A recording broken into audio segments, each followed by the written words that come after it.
Hello, welcome everyone back to my channel. Thank you so much for your wonderful feedback and all of the views on my most recent video. I am going to continue to make videos on what I know best, which is eye doctoring. Dr. Susan here from Boston, and today we are going to talk about dry eyes. This is a segment on do as I say, not as I do. So about 6 months ago, I started getting all the typical symptoms of dry eyes: blur, tearing, foreign body sensation, constant blinking, feeling like I needed to rub my eyes. I did not treat myself, so therefore I developed a severe dry eye, and I actually wound up developing a cyst right on my conjunctiva. So right on the white part of your eyeball, there is a skin layer on top of the white, which is the sclera. So the skin layer is called conjunctiva.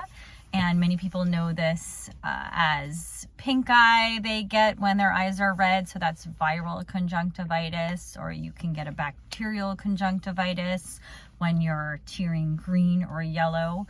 And so you can also get what I have here, if you can see, which is a subconjunctival hemorrhage. Yes, fancy word for bruise on your eyeball. And the reason why it looks so ridiculously red and it looks like it's just bleeding out of my face is because the conjunctiva is super thin.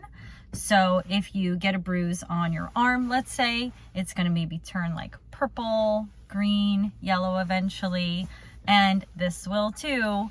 But it looks so ridiculously red because the skin is actually super thin and almost translucent.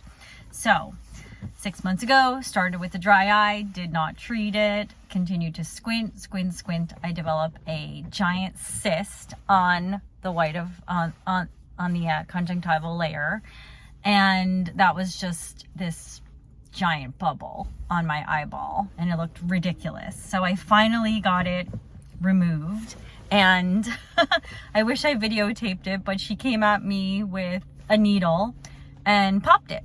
And in the process, broke a bunch of my conjunctival layer blood vessels, which causes the subconjunctival hemorrhage, so bleeding under the skin layer. There's no pain. Many of you have probably had one. It doesn't affect your vision. Oh, to back up, actually, I wanted to mention that I did actually start treating my dry eye finally about a month ago. So vision cleared up, foreign body sensation cleared up, tearing cleared up, and I was stuck with this cyst, so wanted to get it treated. So don't be me. Don't do as I do. Do as I say. If you have any of the symptoms of dry eyes, blur is a huge #1 red flag that something might be going on. You might need prescription. You might need prescription eye drops. You might just need over-the-counter eye drops, but do not suffer with it and do not wait. Do not develop what I have, which is just severe dry eyes. If you have blur, itch, irritation, tearing is a huge sign of dry eyes. I know it's counterintuitive. People think, oh, my eyes are wet. Well, the wetness is actually a reaction to the dry eye surface by your lacrimal gland, which produces the water layer of your tear film. It's trying to wet the dry surface, but it's producing too much wetness, and therefore it leaks out in the form of tearing. So tearing is actually a symptom of dry eye as well. Huge symptom. Blur and tearing are the two biggest symptoms that I see in clinic.